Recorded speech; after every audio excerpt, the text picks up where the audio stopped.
Pour combattre efficacement le coronavirus, faute de médicaments, faute de vaccins, au-delà des masques et des mesures barrières, ce sont les mises à l'arrêt de nos mobilités qui ont été opérées. Et derrière ces mises à l'arrêt, ce sont nos contacts qui se sont empreints de distanciation. Continuer à vivre sans pouvoir se déplacer comme avant, ne plus compter sur le monde entier pour s'approvisionner en biens de consommation ou en biens intermédiaires nécessaires à notre vie courante. Faire appel aux proches plutôt qu'aux lointains, comme si certaines distances étaient devenues infranchissables.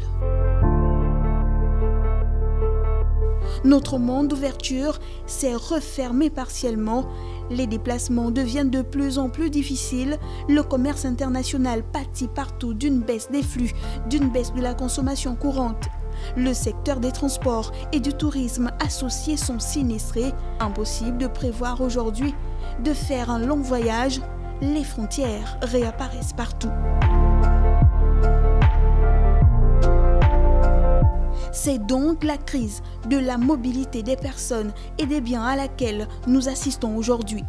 Cette mobilité est le pilier principal du fonctionnement de l'économie de marché mondialisée, de libéralisme économique triomphant.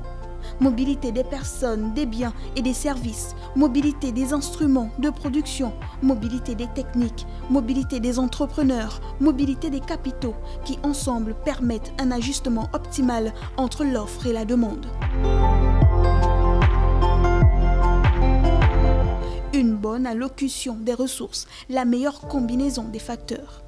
Sans ces mobilités fluides et agiles, l'économie de marché ne fonctionne plus à l'optimum. La réalité est là. Aujourd'hui, ces mobilités tout azimut sont remises en cause.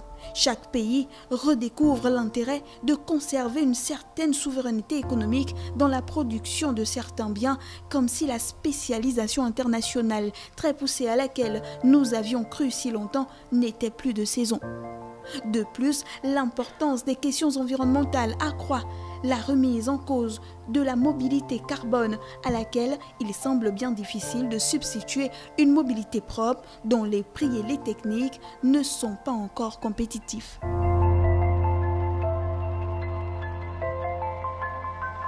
Sur le plan sanitaire, le coronavirus fait prendre conscience des risques d'une interconnexion généralisée, d'une interdépendance mondialisée qui expose plus qu'elle ne protège. Enfin, l'économie digitale renforce un peu partout la capacité de nos sociétés à échanger de l'information sans se déplacer, rendant pour certaines professions le travail à domicile de plus en plus fréquent. À l'économie de la mobilité semble se substituer progressivement l'économie de la proximité que la crise du coronavirus aurait sensiblement accélérée. Pour faire court, c'est donc un autre monde qui prend forme peu à peu sous nos yeux, le monde d'un bien-être possible à proximité de chez soi.